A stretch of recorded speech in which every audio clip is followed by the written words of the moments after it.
Oke, judul khotbah saya hari ini adalah tumbuh karena terhubung. Saudara percaya tidak percaya bahwa kalau kita ini mau bertumbuh sebagai seorang yang penuh, sebagai seseorang yang dewasa, maka syarat pertumbuhan itu adalah terhubung. Katakan sama-sama dengan saya, terhubung. Karena kita beda antara bertambah besar dengan bertumbuh sebagai manusia yang seutuhnya. Bisa orang itu bertambah besar tanpa terhubung dengan siapapun. Tapi kalau kita mau bertumbuh, maka kuncinya adalah terhubung. Tidak ada pertumbuhan tanpa sebuah hubungan. Tidak ada pertumbuhan dalam kehidupan kita, artinya kita akan tetap sama saja, tidak mengalami perubahan, tidak mengalami transformasi kalau kita tidak pernah terhubung. Enggak mungkin.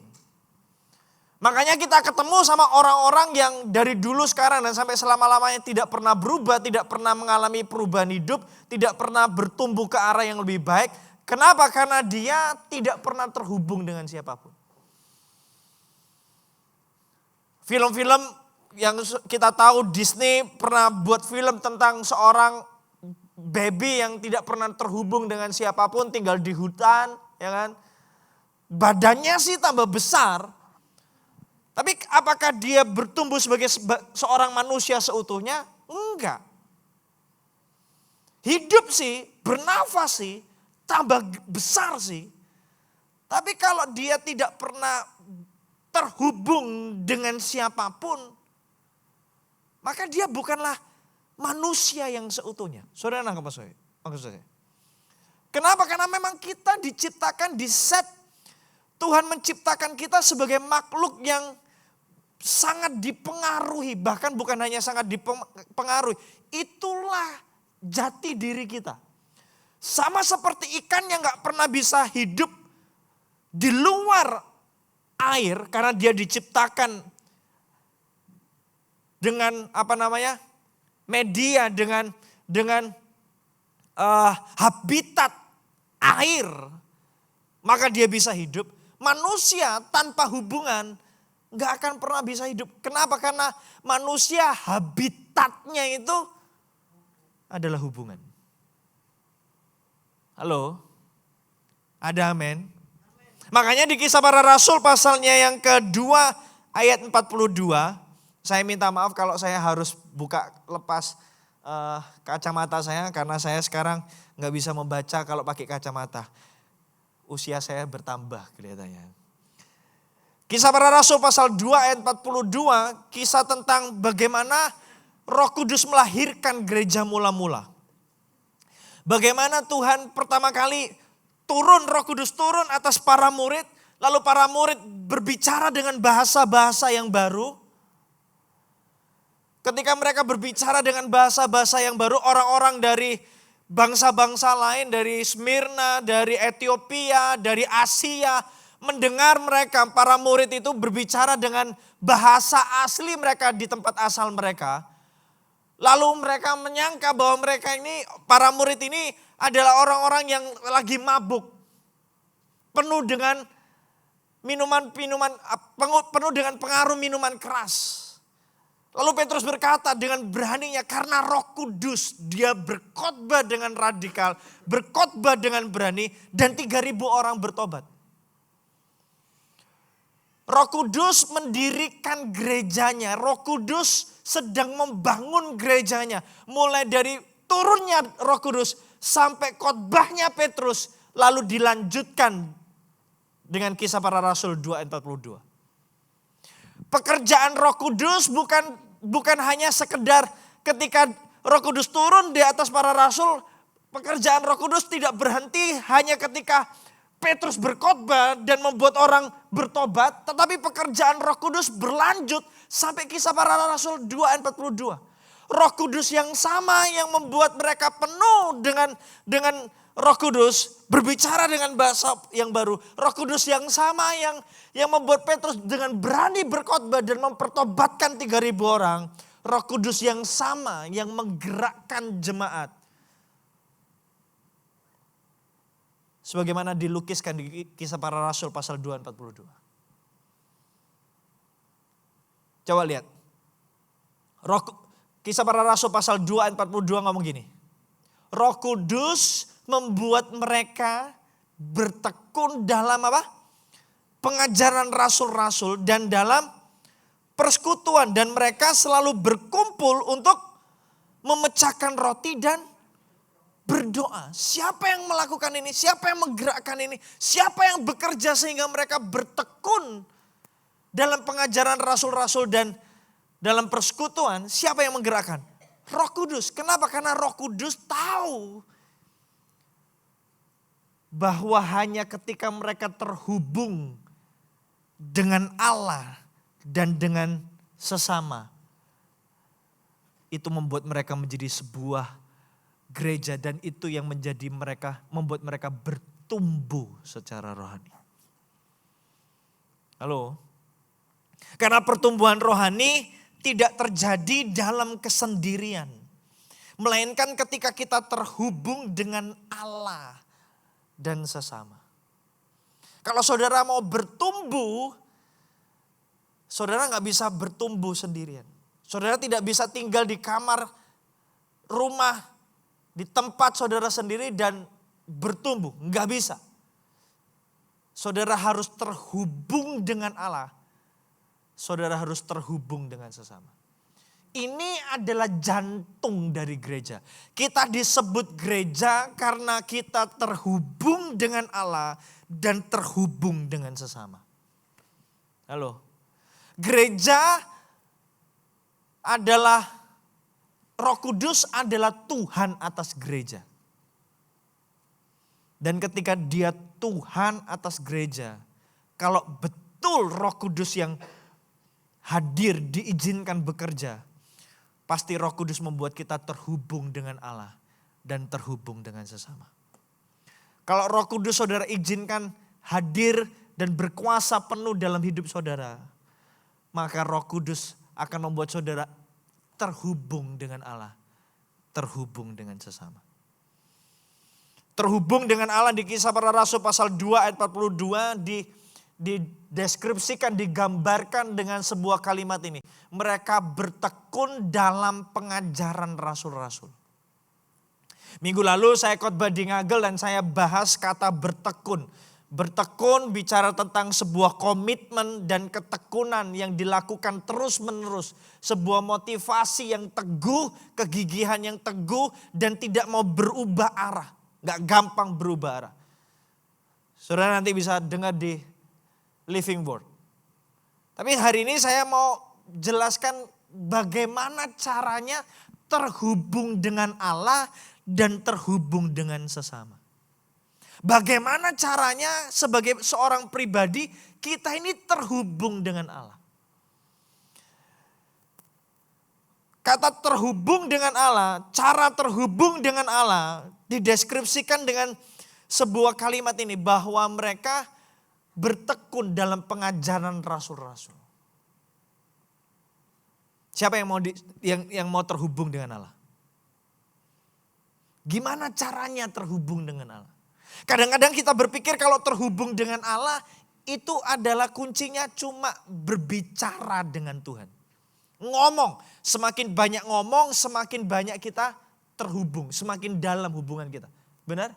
Enggak. Karena ayat ini melukiskan, menggambarkan bahwa ketika gereja mula-mula terhubung dengan Allah, bentuknya bukan banyak ngomong. Bentuknya adalah sebuah ketekunan, kesediaan untuk diajar sama Tuhan. Makanya saya tulis gini, terhubung dengan Allah bukan sekedar berbicara kepadanya, tetapi membuka hati untuk dia ajar, dia bentuk, dia dan dituntun setiap hari. Karena gak mungkin kita bisa connect sama Tuhan kalau cuma sekedar ngomong. Gak mungkin kita bisa connect sama Tuhan kalau kita gak punya sikap hati yang terbuka untuk mau diajar sama Tuhan. Dan ini yang jadi masalah di gereja modern zaman sekarang. Kita secara fisik datang ke gereja dengan mulut kita ngaku memuji Tuhan. Tetapi sesungguhnya hati kita jauh dari Tuhan. Hati kita gak pernah terbuka untuk Tuhan intervensi. Hati kita gak pernah terbuka untuk Tuhan ajar kita. Hati kita gak pernah terbuka untuk Tuhan tuntun. Kenapa? Karena kita pikir cukup. Hanya sekedar beraktivitas, hanya sekedar berbicara dengan Tuhan. Padahal yang Tuhan minta adalah kesediaan hati kita untuk terbuka dan diajar sama Tuhan. Ada amin. Ada amin. Kita rutin datang ke gereja. Bahkan dari hari Senin sampai hari Minggu kita aktif di gereja. Bahkan di gereja seperti ini kita duduk secara fisik. Tetapi fokus dan pikiran kita enggak ada di sini. Sunyi senyap sekali nih. Kita lagi lebih gampang sibuk dengan sosmed kita daripada membuka hati untuk berkata, Tuhan mau ngomong apa hari ini buat aku? Halo? Sunyi senyap sekali nih. Tuhan mau ngomong apa buat aku sekarang? Itu yang kita perlu kembali sikap hati yang seperti itu, saudara. Sikap hati untuk mau belajar, Tuhan aku belum sempurna, aku membutuhkan-Mu untuk memimpin jalanku, untuk mentransformasi hidupku. 1 Yohanes pasal 1 ayat 9 ngomong gini.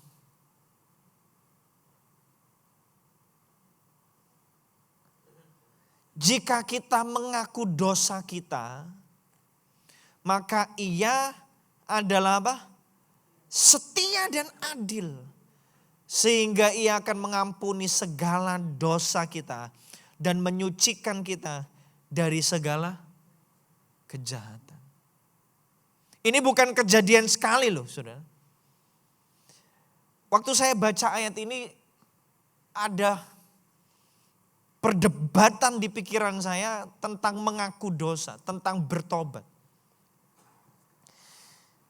Bukankah dosa kita sepenuhnya sudah diampuni oleh Kristus? Halo? Betul gak? Jadi sebenarnya perlu gak sih kita ini ngaku dosa? Perlu gak sih kita ini bertobat?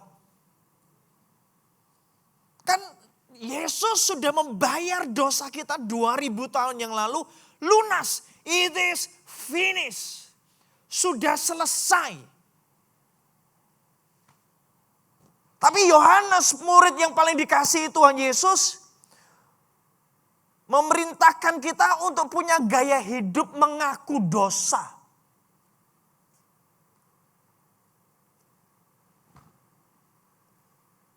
Yohanes yang merupakan murid Tuhan Yesus yang paling dikasihi katanya. Bukan ngomongnya gini, bukan ngomongnya kamu harus ngaku dosa. Bukan, dia ngomongnya gini. Kalau kita ngaku dosa, lebih lanjut dia ngomong, nggak ada satupun dari kita yang tidak pernah berbuat dosa. Yohanes loh, kurang apa coba rasul yang paling dikasihi Tuhan Yesus, yang paling penuh dengan kasihnya Tuhan, dia sadar bahwa dia umat tebusannya Tuhan. Tapi dia ngajar kita untuk punya gaya hidup yang ngaku dosa. Kematian Kristus di atas kayu salib tidak membuat kita menjadi pribadi yang gak perlu ngaku dosa kita. Bukan itu maksud penebusan Kristus. Betul dosa kita sudah diampuni. Tapi kita perlu punya sikap hati yang terus sama setiap hari. Adalah sikap hati yang mau bertobat. Halo? Sikap hati yang mau bertobat harus jadi gaya hidup kekristenan kita. Apa itu sikap hati yang mau bertobat? Bertobat itu bukan guilty feeling. Bertobat itu bukan perasaan bersalah, bukan. Yohanes tidak sedang mengajarkan kita untuk terus tinggal dalam perasaan bersalah. Kita gak perlu tinggal dalam perasaan bersalah karena Yesus sudah menebus dosa kita tuntas dan lunas. Tapi yang Yohanes mau, yang Tuhan mau. Kata bertobat itu bukan guilty feeling. Kata bertobat itu adalah sebuah keinginan, kesediaan. Yang dimulai dari kesadaran bahwa saya sudah salah langkah.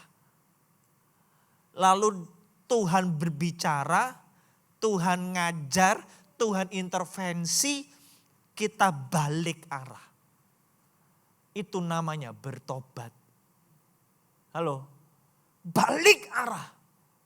Lah masalahnya banyak kita kalau kita punya persepsi yang salah bahwa kita nggak pernah salah, kita nggak pernah bisa salah arah, kita nggak pernah semua keputusan kita pasti benar. Otomatis kita nggak punya hati yang mau diajar dan bertobat. Padahal sudah salah langkah nih. Karena kita sudah punya persepsi bahwa kita ini selalu benar dan gak pernah salah. Kita mendekati kesempurnaan Tuhan. Kita gak sadar bahwa kita ini manusia yang masih terbatas. Yang belum sempurna dan masih bisa berkata. Yang masih bisa buat salah. Yang masih bisa berpikir salah. Yang masih bisa mengambil keputusan yang salah. Saudara ngerti maksudnya? Pertobatan adalah ketika saudara mengizinkan Tuhan intervensi hidup saudara. Dan saudara bersedia berbalik arah. Itu adalah pertobatan. Dan itu menjadi syarat utama untuk terhubung dengan Tuhan. Sikap hati yang mau diajar, sikap hati yang bertobat setiap hari. Jangan merasa diri sudah benar, jangan merasa diri sudah hebat, jangan merasa diri semuanya sudah betul on position. Punya sikap hati yang berkata, aku belum sempurna kok. Aku masih manusia yang terbatas kok. Dan aku mau belajar, aku mau berubah, aku mau bertobat. Di situ Tuhan disenangkan, di situ Tuhan akan semakin limpah, semakin dalam hubungan kita dengan Tuhan. Amin. Coba lihat kanan kirinya, jangan merasa diri benar. Sunyi senyap sekali. Coba lihat lagi, jangan merasa diri benar. Ngomong lagi, ini firman Tuhan buat kamu. Tapi ngomong lagi, tapi lebih banyak buat aku. Berani gak ngomong gitu? Coba lagi. Coba. Ini firman Tuhan buat kamu. Tapi lebih banyak buat aku.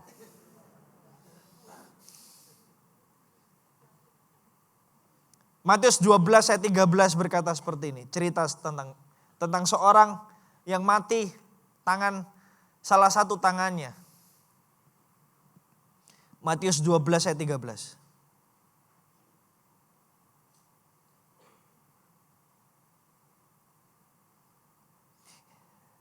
Lalu kata Yesus kepada orang itu, ulurkanlah apa? Tanganmu, dan ia mengulurkannya. Maka pulihlah tangannya itu dan menjadi sehat seperti apa? Tangannya yang lain. Ini orang mati salah satu tangannya. Saudara, kalau salah satu tangannya mati, itu artinya yang lebih efektif adalah tangan yang satunya. Betul? Karena tangan yang satunya lebih efektif, lebih sering dipakai, maka tangan yang satunya jauh lebih kelihatan kekar, jauh lebih kelihatan berisi. Kalau ada yang bisa dibanggakan, kalau termnya adalah kebanggaan, maka dia akan menunjukkan tangan yang lebih kekar. Betul? Saya bukan pemain kidal, bukan orang kidal. Jadi saya lebih banyak berfungsi pakai tangan kanan, angkat-angkat semuanya tangan kanan. Saya suka badminton dan saya kalau main badminton saya pakai tangan kanan. Dan kalau saudara lihat tangan kanan saya lumayan lah ya, ada ototnya ya. Ya mini adera lah ya, enggak sampai mini sih, mikro. Tangan kiri saya jauh lebih kecil. Kalau ngomong soal kebanggaan, saya lebih bangga memperlihatkan tangan kanan saya. Ada lekuan ototnya, walaupun tidak gede. Orang ini disuruh waktu mati salah satu tangannya dan datang ketemu sama Tuhan. Tuhan, dia minta disembuhkan Tuhan. Tuhan ngomong gini, ulurkan tanganmu. Dia punya pilihan. Dia mau menunjukkan apa yang dia bisa banggakan. Atau dia menunjukkan kelemahannya. Halo? Nunjukin kelemahannya itu malu. Betul? Tapi dia berani malu. Supaya dia bisa sembuh. Dia tidak tunjukkan hal positif dari hidupnya. Dia tunjukkan kelemahan hidupnya. Justru Tuhan pulihkan. Saudara gak bisa terhubung dengan Tuhan kalau saudara masih takut malu.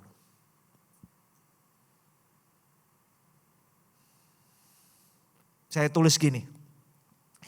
Keintiman dan pemulihan dalam hubungan kita dengan Tuhan.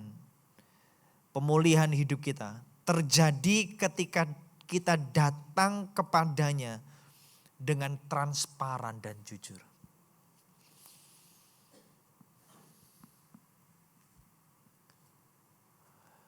Keintiman dan pemulihan dalam hidup kita. Munculin lagi. Baru bisa terjadi kalau kita datang kepada Tuhan dengan transparan dan jujur. Transparan dan jujur itu bukan gini loh. Pokoknya aku modelnya gitu, bukan gitu. Itu bukan transparan dan jujur, itu skarpe dewe. Transparan dan jujur tuh ngomong gini, Tuhan, aku sudah salah berbuat, ampuni aku. Aku salah berpikir, aku salah bersikap. Aku masih emosional Tuhan, aku masih gampang marah Tuhan, ampuni aku. Tuhan, aku lihat orang ini, aduh boncek pol Tuhan, melihat modalnya. Ampuni aku masih salah. Aku masih salah respon hati Tuhan, ampuni aku. Pulihkan aku, mampukan aku. Kalau kita berani datang ke Tuhan dengan cara yang seperti itu, kita akan semakin intim dengan Tuhan. Tuhan akan gampang memulihkan kita. Masalahnya, saya ketemu ada begitu banyak orang datang ke gereja bukan dengan motivasi yang benar untuk dipulihkan Tuhan. Tapi motivasinya adalah supaya kelihatan jadi Superman yang tidak pernah berbuat salah. Sudah jelas obvious salah. Boro-boro ngaku. Malah petenteng. Dan untuk orang yang seperti itu, minta maaf, gereja ini gak punya tempat buat saudara. Kenapa? Karena yang seperti itu, sikap hati yang seperti itu akan merusak komunitas. Punya sikap hati yang mau diajar.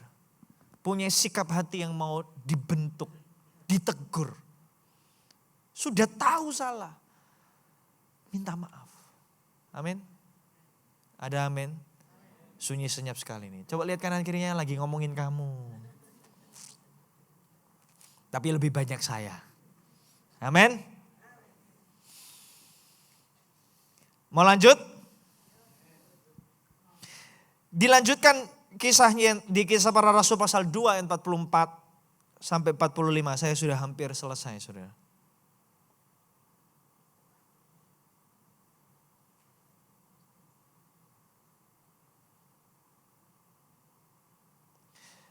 Dan semua orang yang telah menjadi percaya tetap apa? Bersatu, dan segala kepunyaan mereka adalah kepunyaan bersama. Dan selalu ada dari mereka, lihat ini, yang menjual harta miliknya lalu membagi-bagikannya kepada semua orang sesuai dengan keperluan masing-masing. Dahsyat gak ini? Harta mereka bukan harta milik mereka sendiri, tapi mereka mau berbagi, rela memberi.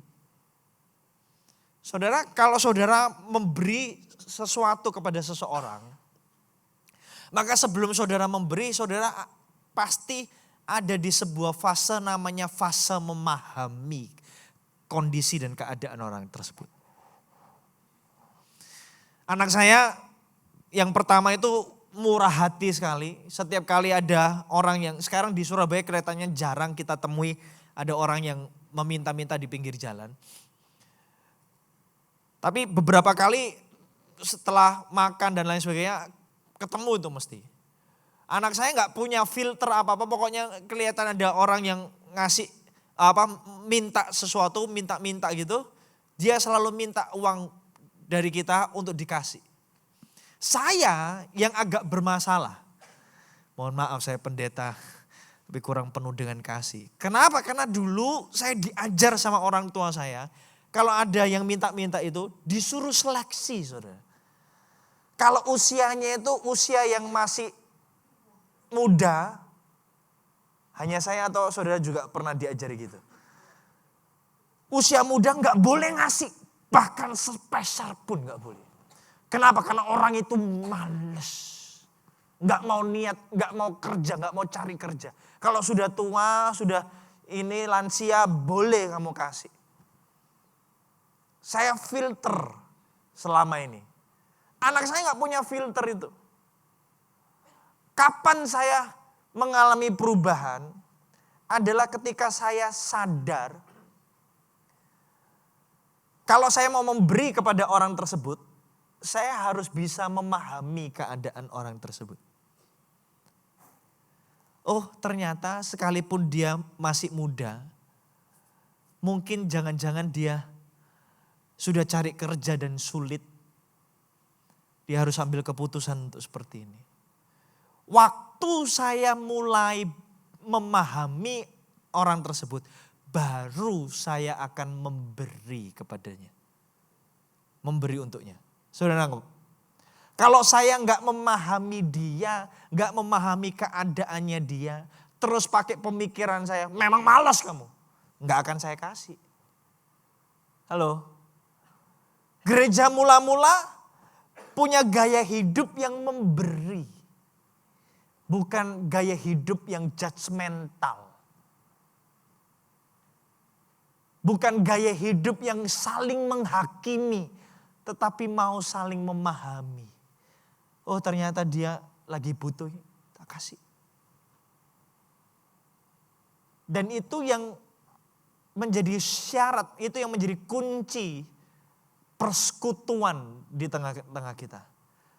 Itu yang menjadi kunci untuk terhubung dengan sesama. Karena terhubung dengan sesama baru terjadi ketika kita bersedia memahami dan berbagi dengan orang lain. Ada amin. Kita ini manusia yang egois, harus kita akui. Kita lebih suka dimengerti daripada mengerti. Pasangan suami istri, suami lebih suka istrinya yang menghormati suami. Kamu gak pernah hormat sama aku. Istri sebaliknya juga menuntut. Kamu gak pernah sayang sama aku. POV-nya itu gak pernah diubah. Selalu POV-nya itu cara berpikirnya sendiri. Kalau kita suami, yuk belajar yuk. Ganti cara berpikir kita.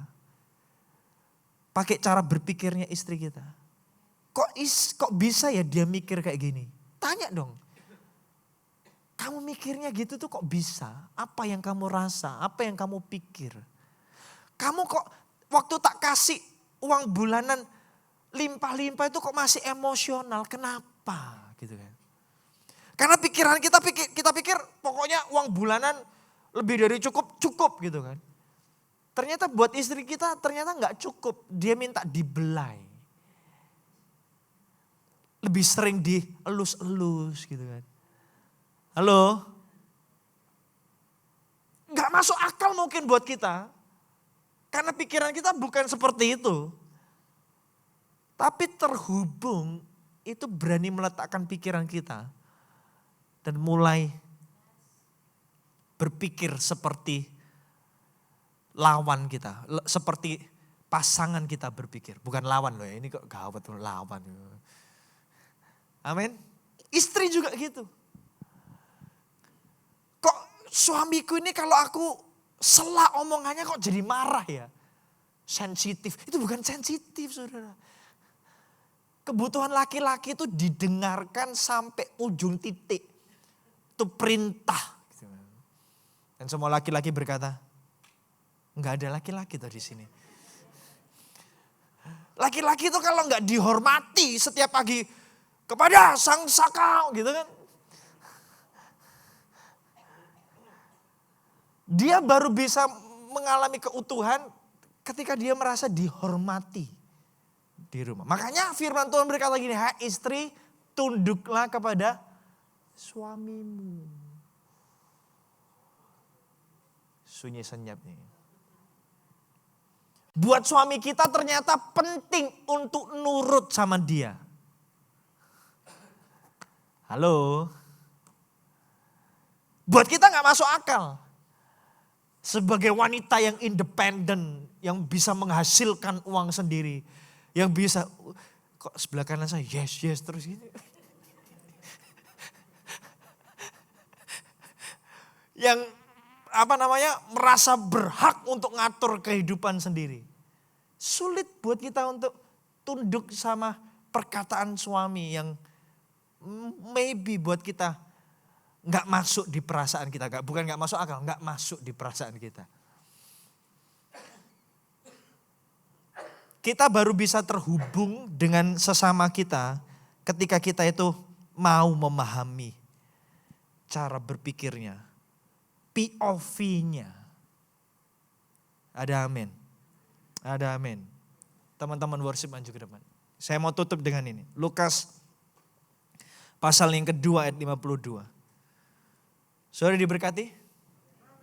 Percaya saya, hubungan suami istri kita akan semakin harmonis, akan semakin terhubung kalau kita mau memahami cara berpikirnya.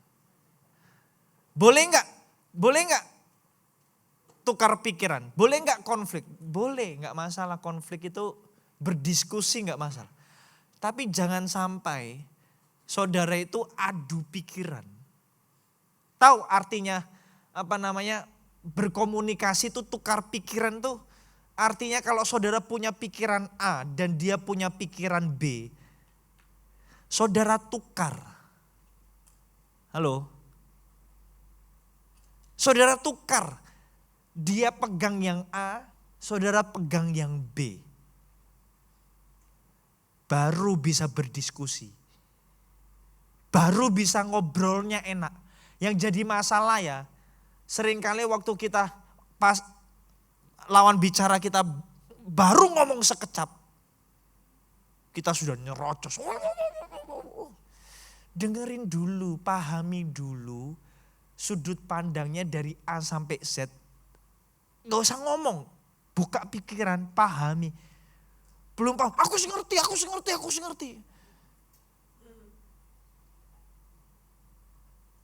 Akhirnya saudara gak akan pernah bisa memahami cara berpikir orang lain. Halo. Dan kalau kita terus punya gaya hidup yang seperti itu, lama-lama orang malas ngomong. Dan kalau sudah malas ngomong, diam 1000 bahasa. Kalau sudah diam 1000 bahasa, selalu ngomongnya gini, kamu kok gak ngerti aku sih? Itu kayak lingkaran setan yang gak akan pernah selesai. Mulainya dari mana? Mengurainya, mulai dari sebuah keinginan untuk memahami pikirannya. Amin. Gak harus setuju. Halo. Saudara gak harus setuju dengan pikirannya.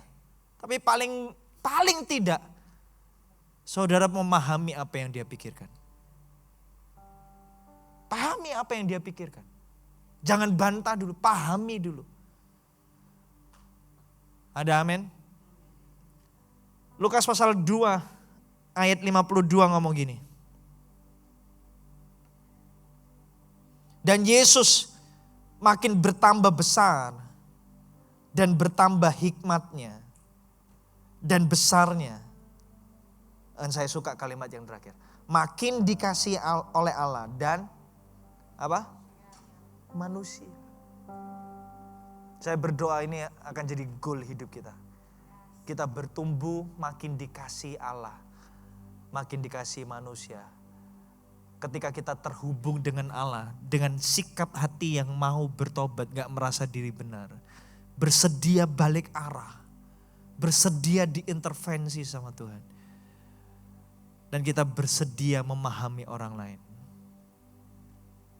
Kita akan makin dikasihi oleh Allah dan manusia. Saya tulis terakhir, pertumbuhan rohani adalah sebuah keadaan di mana kita makin dikasihi oleh Allah. Makin dikasihi oleh manusia. Amin. Dan itu semua kita dapatkan di mana? Di CG kita. Yang belum join CG, saudara gak bisa bertumbuh dalam kesendirian. Join. Aduh Pak, malas Pak ketemu sama orang yang aneh-aneh. Justru itu. Ketemu sama orang yang nyentrik-nyentrik lain cara berpikirnya sama kita. Justru itu.